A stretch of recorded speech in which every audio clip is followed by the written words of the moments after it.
Welcome to my TED Talk with Kai. Kai is in my TED Talk for the psychedelic community and anyone who might benefit.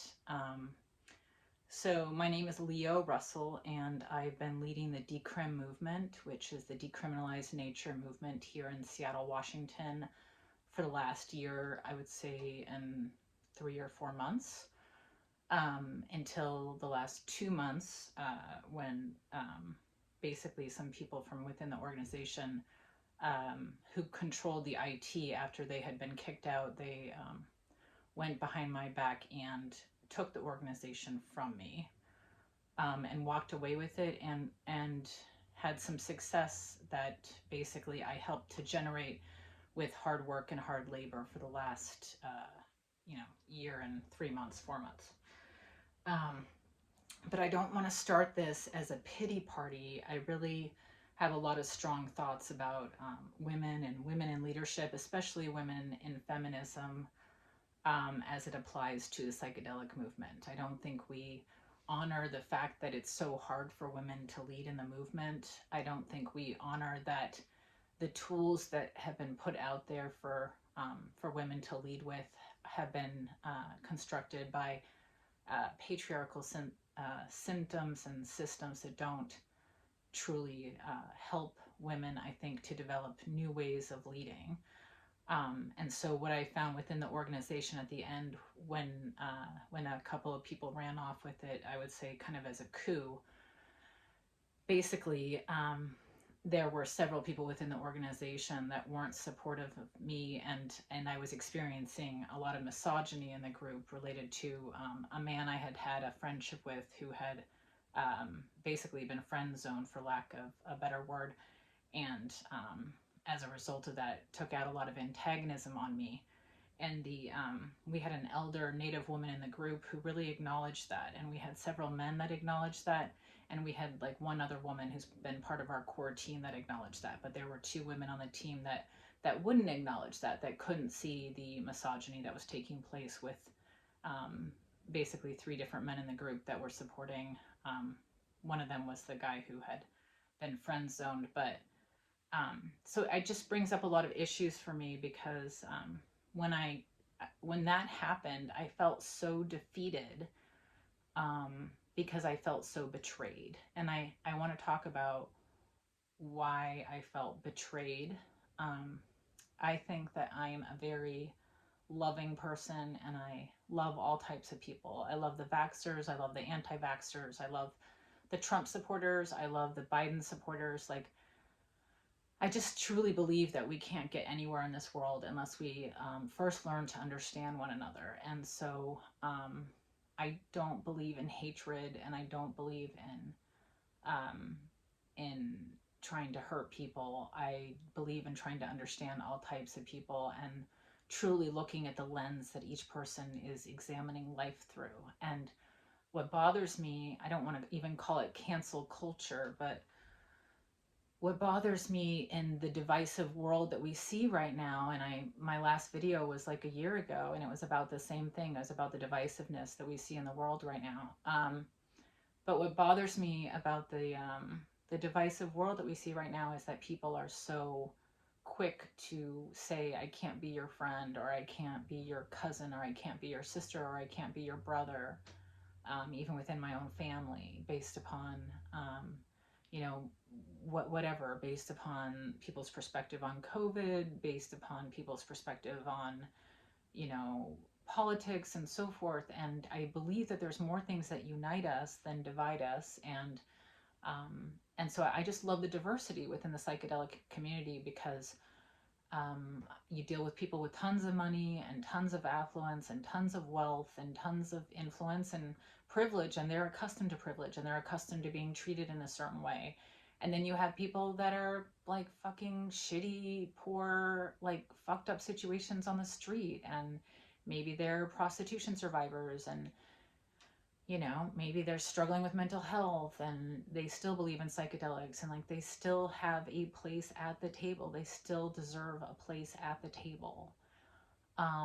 And so what I discovered in kind of the backstabbing that took place from the other women in the group, was that I had to kind of suffer through that betrayal. And with one of the women, I thought that there were feelings that she had for me that were beyond friendship. And it's interesting to me as we talk about stuff like this, because I think the message women get a lot of times is, well, don't bring sexuality into these conversations, that somehow that's considered unprofessional, right?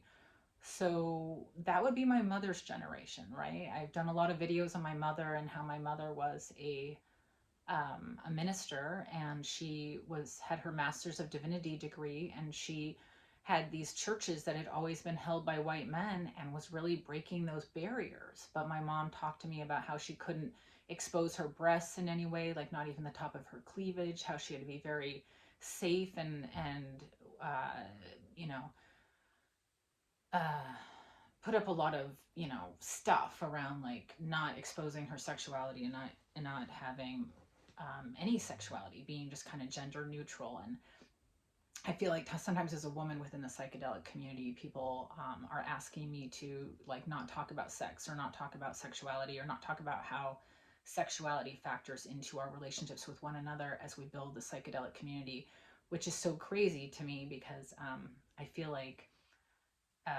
my pushback would be that I feel like the psychedelic experience, or the psychedelic world, encompasses the idea that we do get to express ourselves, and we do get to acknowledge ourselves as whole human beings. That includes a sexuality, and when we interact as humans, we're going to have feelings, we're going to have emotions, we're going to have attractions, and that's part of being human. And that impacts our relationships with one another, and that doesn't get acknowledged. So a lot of times people can have a crush on someone, and that can impact how they treat them, or someone can have feelings for someone and they're not willing to acknowledge that, and they are not willing to acknowledge how those feelings impact the group process when you're working together politically. I remember I got a lot of initial feedback when I had mentioned that the person that was in our group that was harassing me, and that kind of led to the breakup of the Decrim core group. Uh, and I would say kind of unfair and unjust, snatching of the movement away from me, because they control the IT, and I'm still, bitter and angry and hurt. But moving on with my statewide effort, and trying to pick myself up off the ground and learn from those experiences, while acknowledging them, while acknowledging my pain and my sadness and my betrayal, because I think that that's so crucial to represent as far as the movement goes. I really feel this strong sense of like, hey, you don't need to hide your pain away and pretend that you haven't been hurt by some of the things that have happened in ways that have seriously damaged you. You've been seriously hurt by, David Bronner had promised me $100K a year for my position with MTO, or at least to contribute $100K a year. And I had emails from him acknowledging that this was for my salary. And he knew, because we, were friends, that I had been struggling with doing my job full time, which was working with public defense and working with my clients that were getting committed every day and being sent to mental hospitals over and over again. A huge taxpayer burden, and something that you would see clients cycle through 52 times and never get any kind of success or progress from that experience. But I had told David, I'm at my wit's end. I've been doing this movement for over a year. I've been leading people on a weekly basis, and I'm burnt out. I can't keep doing this. My family suffers, my home life suffers. And I think that we just expect a lot of women, a lot of that emotional labor that we historically have seen in the world that women do, that just gets it's just not acknowledged. And so back to my sense of betrayal in the group, when women, I think, enforce patriarchal views around women, and don't hear other women say, I'm feeling attacked, right? We have an elder woman in our group. She's a Native woman who has 20 years experience doing more than that, doing mediation work. And I had brought her in to do some helping with our group on the dynamics of what I observed to be misogyny, and I asked for her advice on what we should do, and she had recommended that we remove these 3 men that we voted to remove, and then the 3 men and 2 women took off with the group, and have recently had some success, I believe, with money that David Bronner had given. And even the man that David Bronner had hired to help us had said to me that he observed the misogyny with those 2 men in particular, that he said those 2 men he observed, and I have those text messages to validate that. But what I find a lot with women, and this is very sad to me, but it's very true, is that as a society, we kind of turn off our ears. We just stop listening when women start complaining about being experiencing sexism, right? In this case, I was saying to the group, like, hey, I can't lead with this lack of support and these men that have done this, and the couple women here that can't see that and are supporting their behavior. Like, this is not working for me, and that's why I had asked the elder Native woman who had all these years of experience of working with mediation and having training with mediation, and her recommendation was that these 3 men were toxic and to get rid of them. And the 3 men were voted off, and then the 2 women that were supportive of those men and couldn't be an ally to me went with those men. And I did hold David Bronner accountable. Like, I said to him, this really hurts me. I feel like your money came in and the person you hired was influencing this and helped support these men that kind of usurped me. And his basic attitude was, I'm going to walk away from this and not support you guys with finances and let your local kind of group figure things out for yourself. But his money still played out. Like, so he had told me that, and then I still saw his money play out. So it was like a learning lesson for me, and I'm a very honest person. I give very honest feedback to pretty much anyone, that will interact with me. I will give them my truth. I'm not someone that hides a lot of things from people. So I was very candid with David in regards to feeling betrayed by him and feeling like he wasn't acknowledging his privilege in that moment, and he wasn't acknowledging his part in that, and how hurt I was by that. And how much trust was lost there, in terms of that friendship. What's fascinating is when I really pick myself up off the beach. I always describe myself as someone that when I get hurt, I get super defensive, and I go down to the beach and I kind of crawl into a little fetal ball and clutch my stomach, kind of like that's our place of being the most vulnerable. And I mope, I'm a moper. And then when I'm done moping, when I'm done with my process of feeling sorry for myself and telling myself everyone is shitty and I hate everyone, they're so mean, and why are they so mean to me, and I'm such a good person, and why can't they see I'm a good person, and why can't they see that I'm trying so hard, or whatever. When I'm done with my bullshit, then I'll crawl back into civilization and, be ready to be part of the human family again. And I think everyone has their stuff. So about a year ago, I was under the mentorship of Carlos, who is the head of the Decrim movement with Larry nationally. And I had been told by Carlos that he was going to kind of give the name away, the Decrim local name away, to 2 guys that he had in mind that he thought were a better representation of the movement because they were men of color and were immigrants, and he felt like that was a better representation of the movement or something along those lines. And I was like, whoa, we've got this whole movement, a multi-diverse, multicultural movement, multi-ages, multi-class. I feel like I had the most diverse movement in Seattle, not to toot my own horn, but really feeling like, like I felt slapped in the face by Carlos, and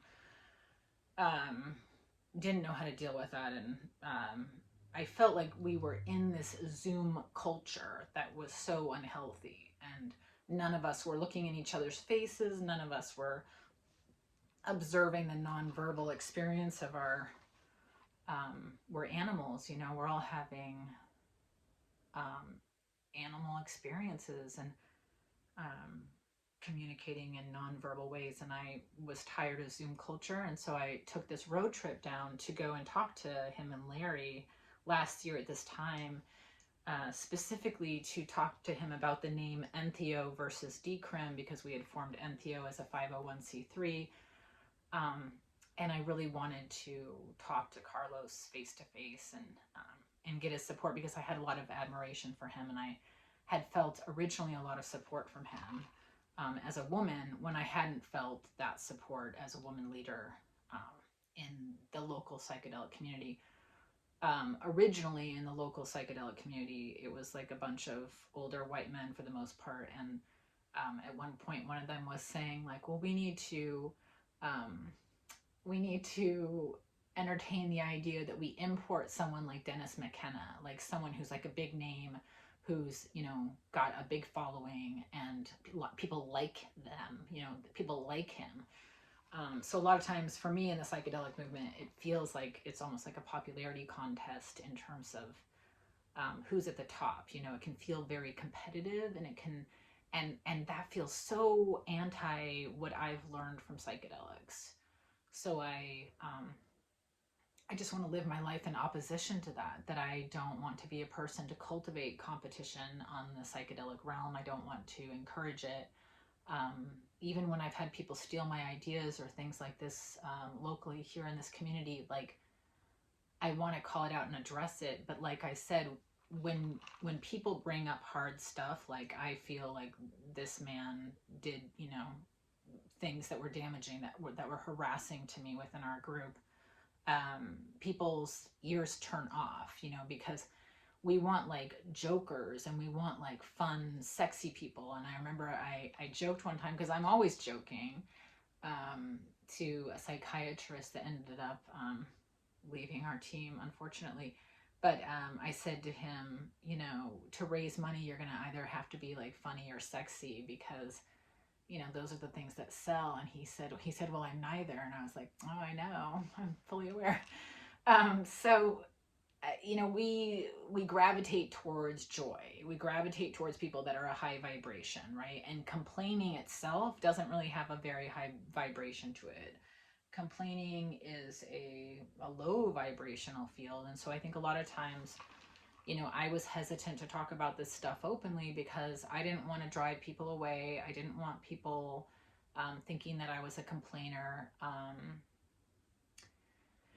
And, you know, it has been very difficult, I think, for women to lead in this movement and acknowledge that it's difficult to lead in this movement, and to acknowledge it and have it be heard. Because what I find happens a lot in our society is women get out there and they try to lead in the ways that men have led. And there's been a lot written about that, like with Hillary Clinton and so forth. But you see, like you're either a bitch or you're too soft, or I mean, you just like can't win. You're literally like, you're too fucking hard on people, or you're like too soft and not taking direction and giving like decisive action. And you know, everyone likes their Excel charts and their whatever.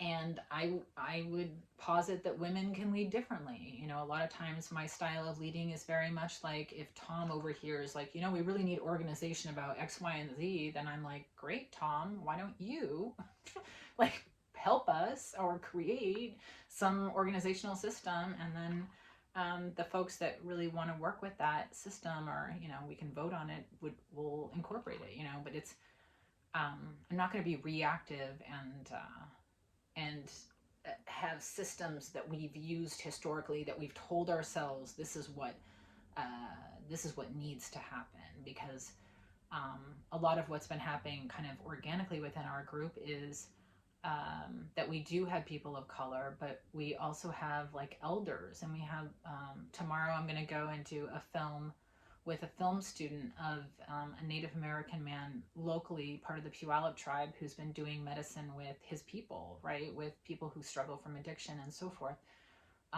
And so this is like my dream, right? Is to do more videography around the underbelly, what's happening in the Pacific Northwest with plant medicine that we don't hear about, right? Because everything we hear about has money attached to it, right? So all of these organizations that you hear about that are having like psychedelic research or psychedelic forums or psychedelic this have money, right? That has been part of it. And our organization has had no money for over a year and something. Like, yes, the decrim portion, because I was running NPO and decrim.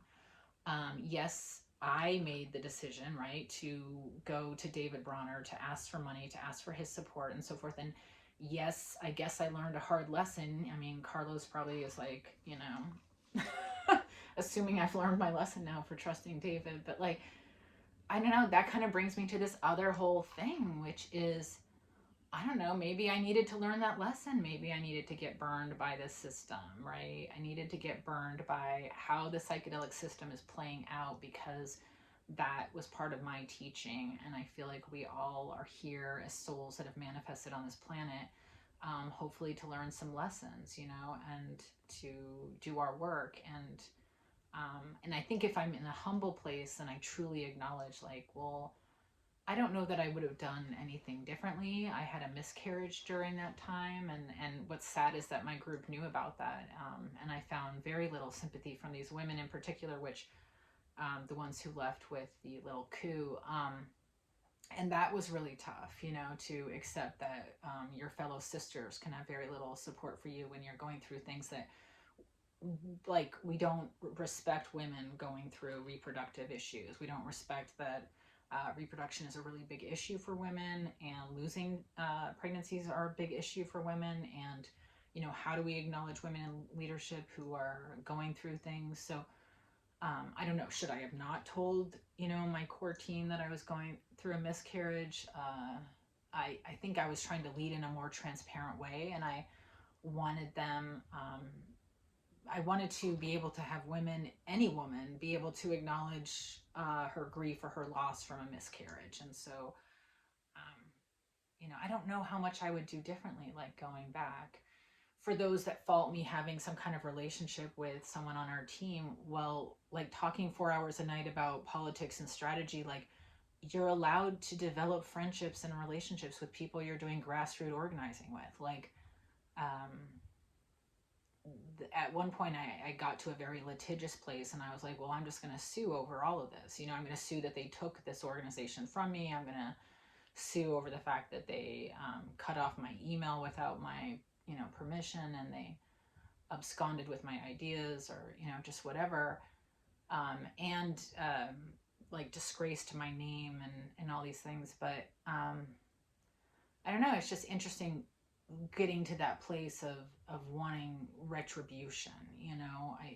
I think genetically for women, there's, like, when you talk about like historical trauma, I believe women have, they talk about mitochondrial DNA, that the mitochondrial Eve, if you trace back every woman, you can trace her back to the original Eve, the original woman. And so I truly believe that women kind of carry within them this sense of, like, the history of the suffering women have experienced, like the Handmaid's Tale. Like, your mother suffered. Your mother was most likely sexually molested. Your grandmother was most likely sexually molested. Like, or, told to hug Uncle, Daryl, who was creepy, or, you know what I mean? Like, subjected to misogyny and sexism for the duration of her life. And so genetically, when we talk about like different populations, like Native people or Jews or what have you, that have kind of these historic carrying of this trauma, I really feel like women experience that.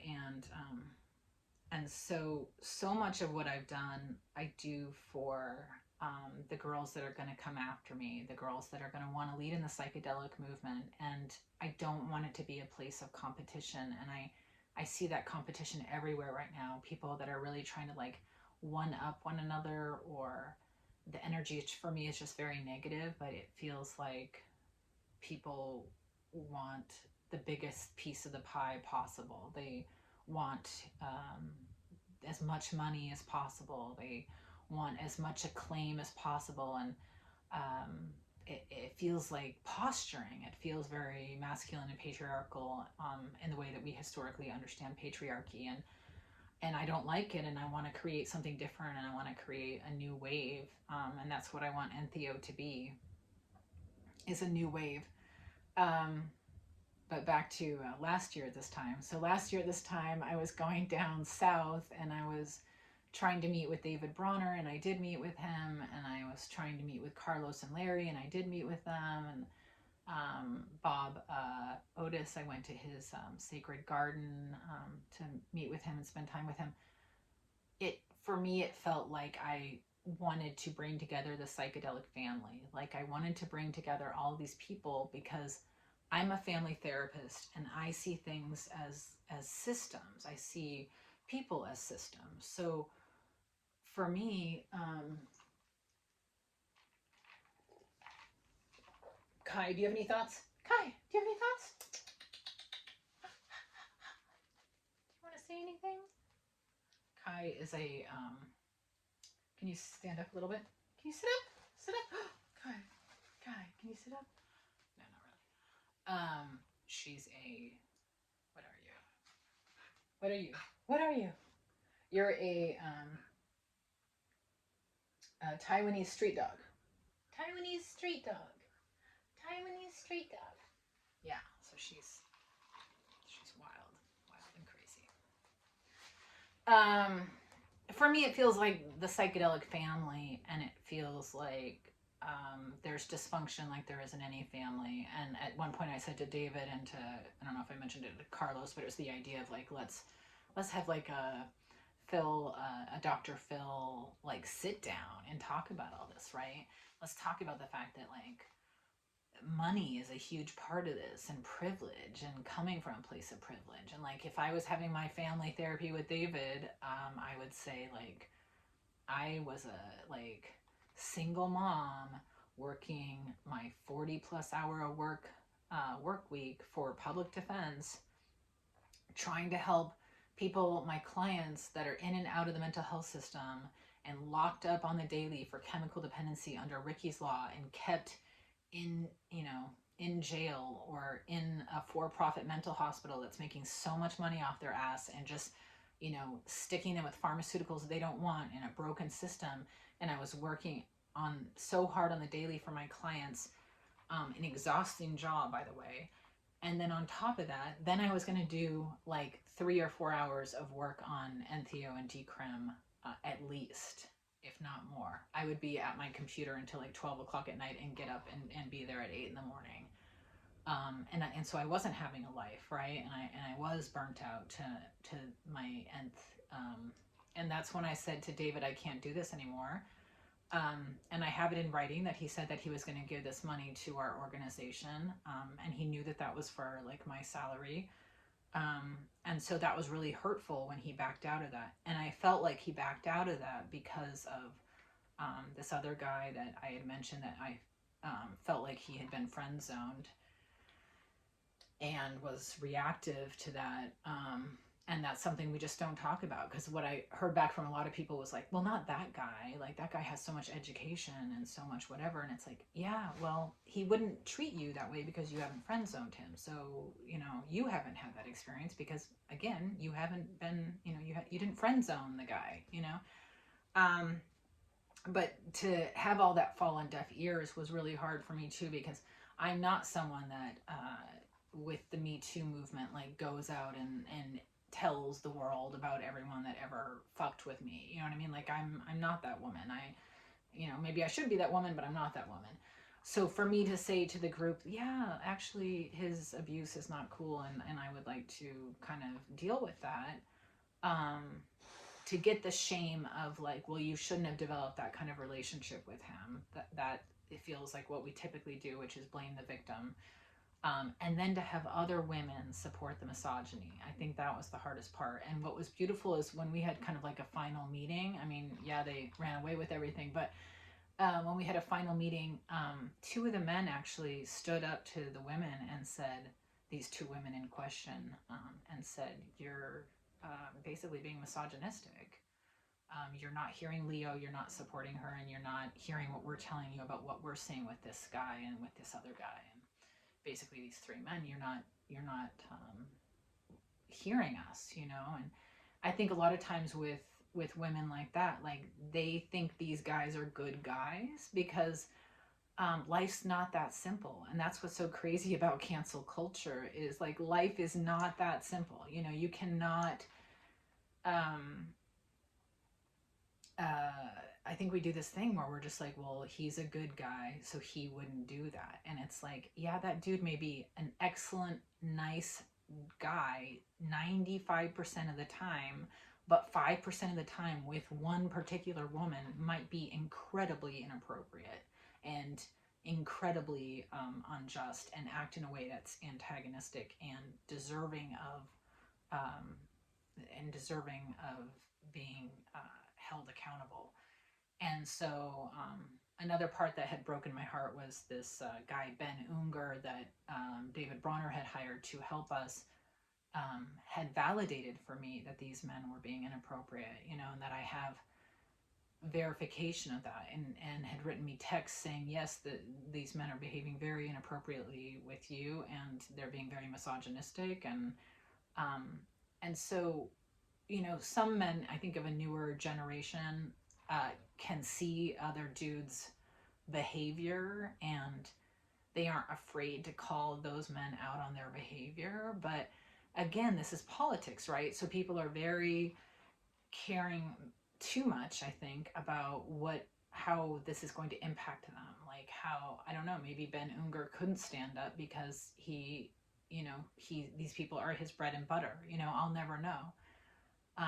We'll never really know what motivates people and why they do the things they do.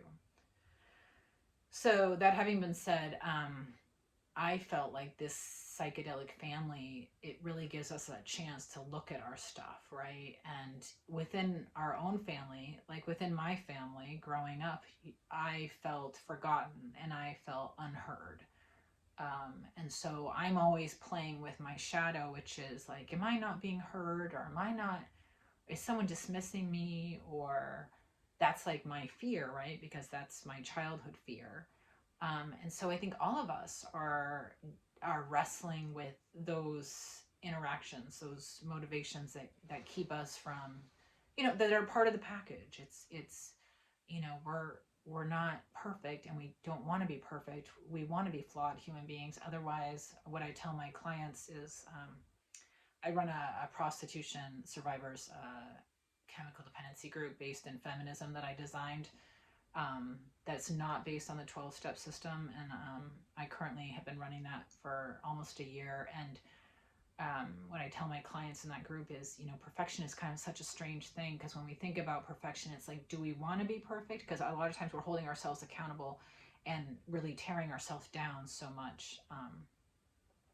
And when I asked for support, I think sometimes it's good to acknowledge what is my expectation, like what's my end goal, where am I expecting to get with any kind of support I might receive? Because I think sometimes we have this mirage that we're going to achieve perfection in this life, you know, like if I get everything I want, then I'll be happy, right? That's like the American dream. And the funny thing is like, I don't think any of us really ever acknowledge to ourselves we don't want to be perfect, right? Because to be perfect means what? I mean, if we're perfect, then we don't need anything, you know? And I think, you know, as an artist, you know, I do a lot of art. What fuels me as an artist is pain and suffering. You know, I often tell my husband that I'm a suffering artist and he needs to leave me alone so I can suffer. Um, it's been a painful couple of months. I've seen people take my hard work and run with it and get the accolades that I feel like I deserved. Um, it wouldn't bother me so much, I think, if I didn't care so deeply about women getting acknowledged for the work that they do in this world, and just seeing so many women had their ideas get stolen. And and so it makes me angry. And I was watching The Handmaid's Tale last night, and there's a point where the main character says, why is getting rid of anger the solution? You know, what's wrong with righteous, anger? And I don't believe there's anything wrong with righteous anger. I think it's totally okay to have righteous anger. And so I have a lot of righteous anger right now, a lot of righteous anger, and a lot of hurt and betrayal. These were people that were friends that I cared about, and their behavior shocked me. It betrayed me. It hurt me, and it was wrong. It was wrong, and so it also taught me a lot on the psychedelic grassroots effort is a complicated one. You're getting a lot of weirdo psychedelic cats, it's a mixed bunch. And leading those psychedelic cats is its own beautiful, nuanced experience. Um, because these are people that are playing with reality as we know it. They're entering realms where there are spirits, and there's sometimes things like demonic possession that can occur from too much ayahuasca or whatever the fuck. Like, you're playing with reality. You're going to different realms, and bright, intelligent people, beautiful, amazing people with projecting their own shit, like any organization. Power hungry people. I find the group that I'm working with now for the statewide effort to be super cool and super chill.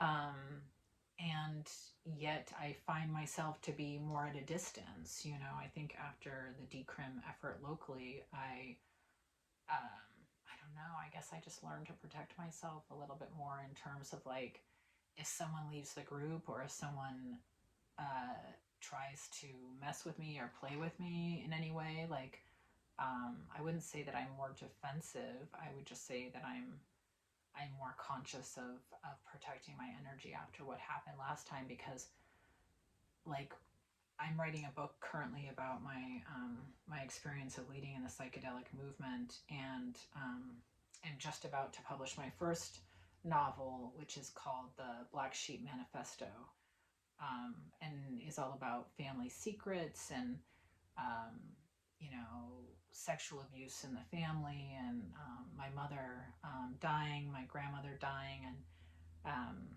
what happened in my mother's family when my grandmother died, and just the sexism in my mother's family. And it I'm excited about the book. I can really see it as a movie, and so I'm just, like, super excited about the book. Cheers on that. But that's about to come out. But the second book that I'm working on, that's hopefully going to come out in the next year, is about working in the child welfare system. I worked in adoptions, and I worked for the African American Children's Services Office of Child Welfare, and then worked in Indian child welfare. And that book is called Yes, That White Woman Wants Your Baby. It's stories from the field of social work, and it's for the moms out there that lose a lot of their kids in the system, and experiencing trying to support a lot of Black moms, a lot of Native American moms. And so that book is for them. And anyway, so the book about leading in the psychedelic movement is, coming out. It's just slowly working on it. The other books are done. They're on the route to be published. But I want the book about leading in the psychedelic movement to talk about the intercomplexity of these kind of games around popularity that people play, and the lack of forgiveness sometimes that exists within the community.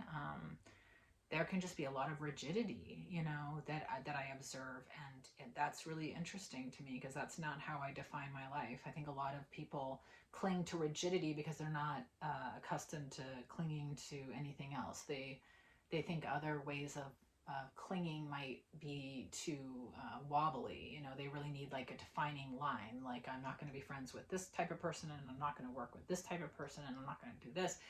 That's not how I personally roll. Like I said before, want to work with everyone, and I think it's the family therapist in me, that I see what causes people to come out of broken systems. I see how families are taught racism, from a young age. And I think if we exclude those people, and if we don't talk to those people, and don't include those people, and don't give them a chance to heal, then they will go out there and perpetuate more hatred and more isolation out of their loneliness. And they've been taught to hate, they've been taught to hate people. Um, so, um, so what's next on the agenda? I definitely feel like it's sometimes like a dysfunctional psychedelic family, like I have mixed feelings about some of these people that are kind of leading the way. I feel like they're not acknowledging their power, they're not acknowledging their privilege. Um, they're not acknowledging how hard it is for those of us who do have jobs that we have to maintain in order to pay our bills. Like,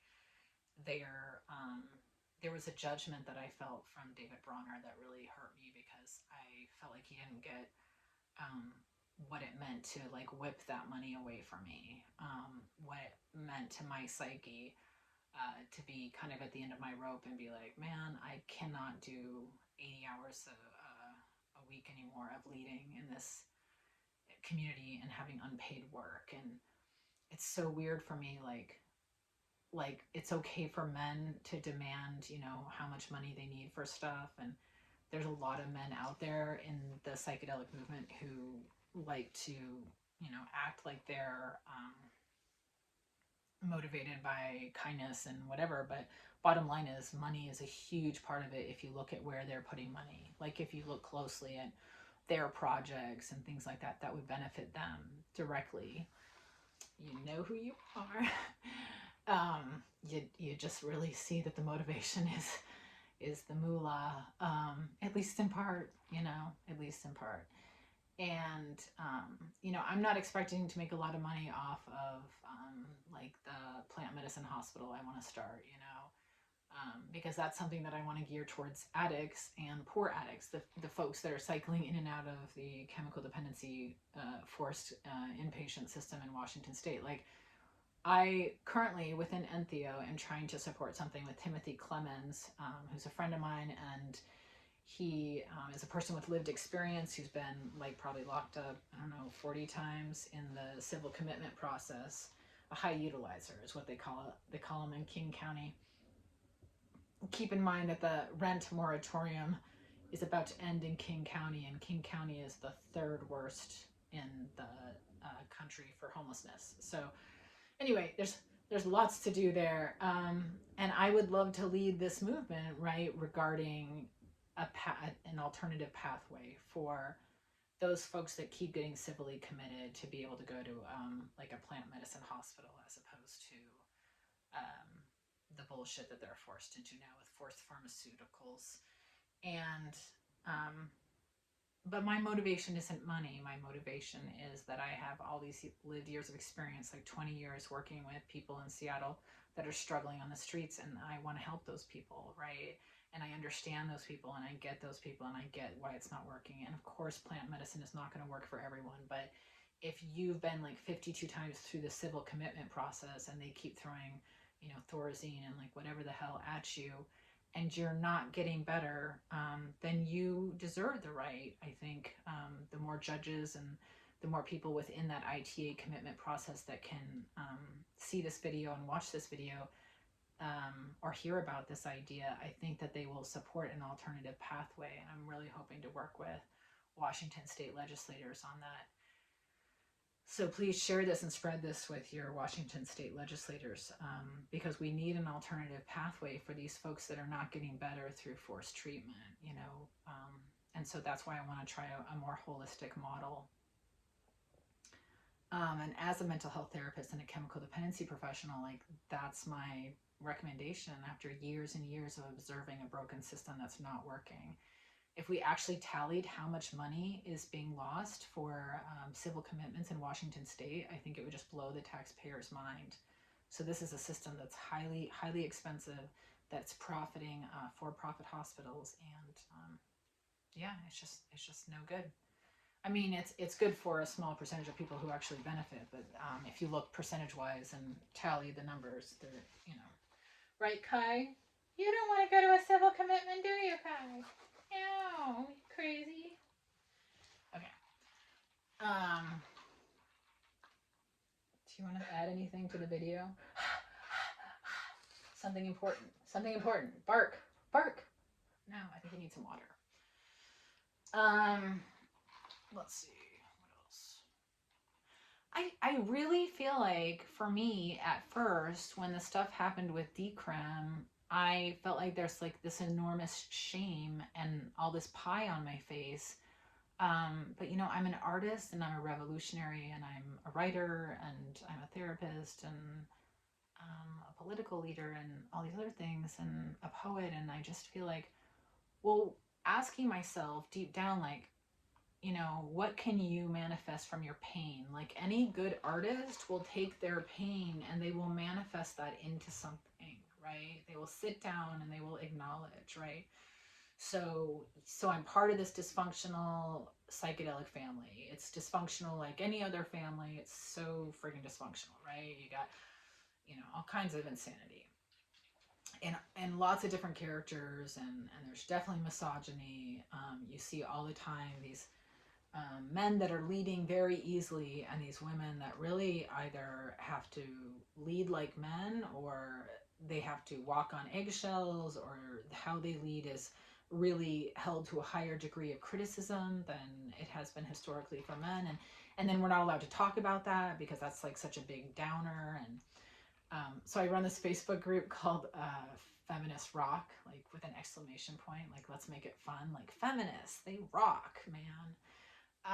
And I feel like in so many ways, like I'm a non-traditional feminist. So I even have feminists that like contact me, like Zoe Helene, who, if you look her up, she's like titled under psychedelic feminism. She's like got the Wikipedia page for kind of inventing psychedelic feminism. But she had contacted me recently because my organization is sponsoring with Seattle Psychedelic Society Daniel Pinchbeck. And Daniel Pinchbeck had received some feedback within the Me Too movement for acknowledging his role of being kind of a sleazy guy, like a, I don't want to downplay it, but he acknowledged like a, I'm trying to think, where did the rich people go in the desert to get all fucked up and have sex with one another? Sorry, Burning Man. So I think he'd been really super sleazy at Burning Man and other places, of just taking advantage of young ladies and, you know, giving them drugs and hoping that they'll want to get frisky or whatever. My point is, that's a lot of dudes. Like, I'm not sure if everyone knows that, but there are a lot of dudes in a misogynistic culture that work women, and they try to get in women's pants, and they do shady stuff. And most dudes, most guys, Kai, are you a guy or a girl? Do you know? Do you know? Okay. Most guys won't admit shit. Most guys won't admit that they do sleazy things or whatever. Like, most guys don't do that. You know? And I'm not saying he's a hero by any means, but Zoe was concerned about us offering a platform to Daniel. And Daniel had some criticism about the largest transfer of wealth in human history happening during COVID, and the fact that, you know, Bill Gates is not the philanthropist that you might be sold by NBC News that he is. Like, he could make the COVID vaccine, a generic version, be possible in India. And Daniel had a lot of criticisms about, like, you're seeing the technocracy, you're seeing the technocratic class that are basically making a killing during COVID while all these small businesses are being shut down, and this rent moratorium that's about to end, and like people are going to be struggling hardcore. You're going to see a lot of things happen in this country and around the world because of the economic impacts of COVID. So he was asking some really legitimate questions, and so we as a group decided to host Daniel speaking, and that's on June 30th. So please spread the word. You can go on the Entheo website to see it, but June 30th at 7 p.m. $20 for a ticket. So please spread the word. But so Zoe was concerned about, me being a feminist. She knew that I care about women and women's rights and so forth. And, just wanted me to know what the criticisms of him have been. And I've heard those criticisms, and yet we are moving ahead with allowing him to talk about COVID and talk about wealth, and how wealth is kind of controlling what's happening in the world right now, and how important it is to look at those things as a psychedelic community. Um, so I just think in a lot of ways, I'm not like this perfect feminist for people who are accustomed to kind of like one type of feminist. I feel like I'm kind of like my own type of feminist. And um, anyway, in my feminist rock group, I try to like say, the way that I use it is I say that I'm trying to bring the fun back into feminism, right? Because I feel like we need to have some humor about feminism, because society, which doesn't, which is misogynistic, which is hatred of women, right? It doesn't want women to talk about the hard stuff. It doesn't want men to talk about the hard stuff. It doesn't want to provide a platform for people to hear women. So we've been taught to immediately discount women and discount their experiences and discount their ideas and their perceptions that aren't within this narrow box. And so when women complain about their experiences, if women say, oh, that guy's an asshole, he's done really bad things to me, or I don't feel safe around this guy, or just whatever, a lot of times people are just like, come on, man, like, la la la la, like, it just gets to be kind of a downer, right? It's kind of got a low vibration. And so what I've been trying to do is, with the feminist rock group, is like lift up the vibration so that we can be like, feminists, they rock, man. Like, it's cool. Like, it's fun to be a feminist. Like, come on, everyone. Like, we can all be feminists. It'll be rad. Because I want to change the vibe on feminism. I want women and men to feel positive and healthy and happy about supporting feminism. And I want to take back the dirty word of feminism that I feel like has been co-opted. So, I want people to wear like a t-shirt that says, like, I'm a feminist, or like whatever. I just want to remove the negative stigma about it, because I think there's a ton of different types of feminists out there, and it's not okay for us to expect every woman to be the same type of feminist. I think that's we do a disservice to women by saying, hey, if you're a feminist, you need to act in such and such way, because I find myself aligning with this political group about this political group about this political group about this, and a lot of times I feel like there's not a box for me, right? I'm just like this unusual character that gets to have my own box. Do you get to have your own box? Yeah. Do you want to go outside? Dog park. Dog park. Who wants to go to the dog park? Someone wants to go to the dog park.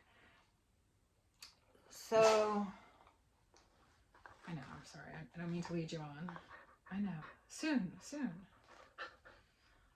I don't know. I feel like life is so fluid and so beautiful when you can step outside of your own misery, that that things will work out. Like, things are moving forward. We're doing the ADAPT effort, the PAC for the statewide effort for psilocybin, and Entheo is moving ahead with its different projects. And I don't know, man. I just think sometimes, like, you need to have like that. They talk about like the dark night of the soul during your ayahuasca experience or whatever, when you're really just kind of, you're in it and you're struggling.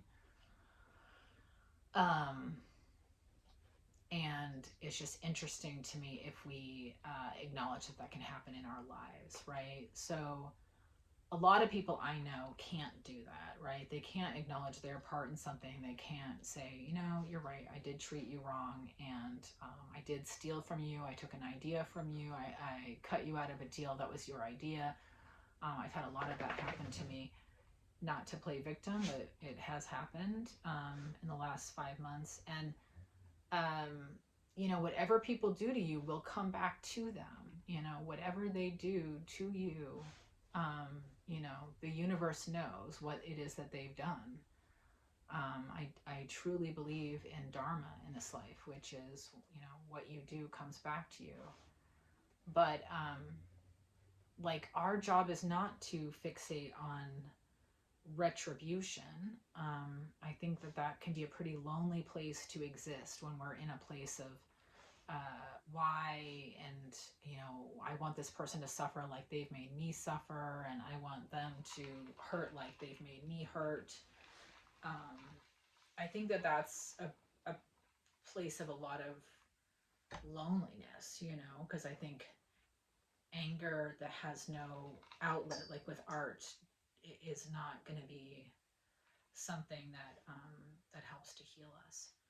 So as within, so without, or whatever. Like, it, for me, the work was, you've been hurt by these people, right? You gave them the opportunity to hurt you. You know what I mean? Like, you gave them power, or you gave them ideas, or you gave them something with which that they could hurt you. Like all of us, it's an interchange. So acknowledge your part, that you helped create a pathway for that. And acknowledge that life is not fair, and I think sometimes there's like a child part of me that I have to come back to and sit down with and be like, honey, life is not fair. Life is not fair. People are going to do some shitty things, right? They're going to do some shitty things, and they're going to even like try to hurt you. That's not something you would do. That's not something your soul would do. And sometimes these people are unaware of their actions. They have to tell themselves, oh no, I had to do this. Like, she was wrong. I mean, it's very black and white thinking for them. Like, in their minds, they're sleeping cozy as a baby because they think that they have done right? And there's a rigidity there, right? Especially with those Tauruses, man. There's several Tauruses in question that were part of this equation of the past few months. But if I don't laugh, I will go crazy. And for me, a lot of it is pride, is recognizing I feel ashamed, I feel embarrassed, I feel hurt. And anytime a person puts themselves up there to be a public personality, they are going to be in a position of not being liked, And I think for women, historically, our main job is to be liked, right? Like, our main job is to be popular, and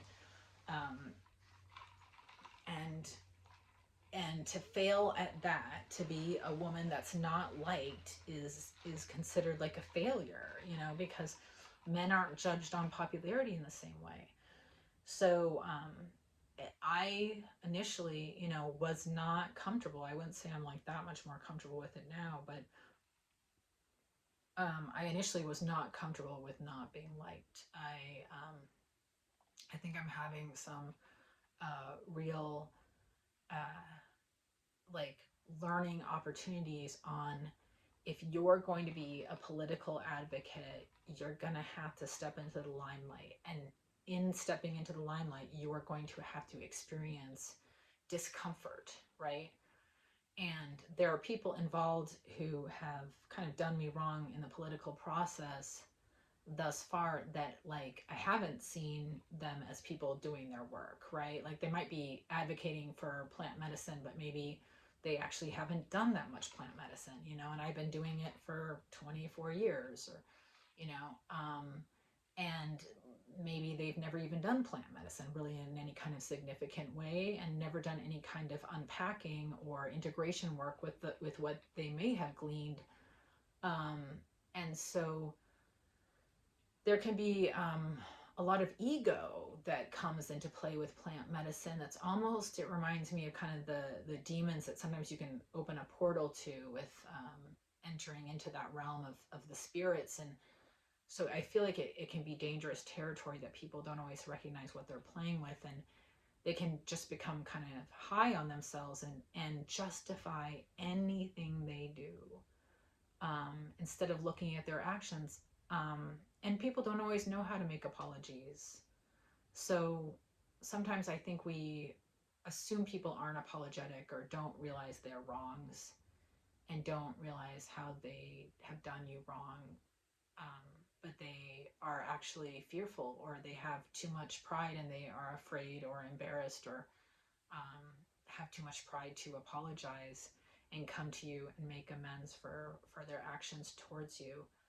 Um, and sometimes some people are just too soft, I think, for this work, right? And so that has been a hard kind of introspective look at me and my life, because I am very soft at times. Like I do get very, I am very sensitive, and so um, I, like I said at the beginning of the video, I do curl up and on the beach and just kind of clutch my belly, and I'm just like in that mode for a while when I get hurt, and then I kind of just unclench, and I'm like, oh, okay, now I can try to communicate again with human beings, you know, the dirty lot of them. But we're also in this very spiritually dense time, I think, as a human civilization. I think we're really at this turning point and this shifting point, and you see people starting to wake up, and you see people looking for alternative types of healing, and searching for answers, and searching for people uh, with good measures for good ethics for doing this work, because um, there's a lot of, I don't want to say chicanery afoot, but magicians who don't know what they're doing, and who are passing themselves off as healers or what have you, and just kind of in it for the money, or doing this work lightheartedly or so forth. And so I have to see my judgment as a gift. When I see people that are doing this work in this field that are not appropriate, or are using their gifts or their powers or their money in ways that are not healthy, um, or are not serving the greater good, uh, you know, there's a gift that comes with criticism, with judgment. I think sometimes we give judgment a bad name, but discernment and scrutiny can be real gifts. And so I think I have a gift of evaluation, and seeing kind of through people, and seeing like, oh, like I wonder what's motivating you. Like, is it because you were always wanting daddy's attention? Was it because your mom never loved you? Was it because you felt insignificant, and truly want to make a name for yourself? Um, and the more I try to seek counsel on what is the best, the holiest, the most right as far as energy with the work that I do, it's my heart is bringing me back to like the native man that I'm interviewing tomorrow, and looking forward so much to that video. That resonates, that has good energy. That man for me has good energy, and we don't honor women's intuition enough. We don't honor that sense of I'm gonna follow my intuition. In women in leadership, if you say, oh, we're following my intuition, that sounds batshit, right? But we don't really allow women to be witches, which is so funny to me, because we have this whole plant medicine community. So many of these people are witches, they're witchy, they believe in magic, they believe in these things, spells, they believe in all of this stuff. And I just think it's bizarre sometimes that we don't allow women to lead as witches. I think that is a scary word for us. But anyway, so where was I? So looking at ourselves, and seeing what motivates us, and what gets us going. And the other thing that really gets me going is trying to help the people on the streets that are getting locked up in these various civil commitments, and not being helped by being locked up, and trying to find a pathway forward to help them. because the plant medicine community, no offense, doesn't give a shit about these people, right? The plant medicine community says, oh, well, if we just make it mainstream, everyone else will just kind of come along. But I feel like that is entitlement. That is entitlement, because if we're going with that route, it says it's okay if we're a white-based grassroots organization, we'll pick up a few tokenized people of color at the end. You know what I mean? It's more about getting to where we need to go. Let's build the facility and we'll think later about making it more gender diverse or more class diverse. Do you know what I mean? Like, I say no. I say let's stop and work with the people who are the forgotten masses that are on the street. Let's work with them now. I mean, there's no money in them is the thing, right? Until you can make Medicaid pay for plant medicine, there's no money with those people.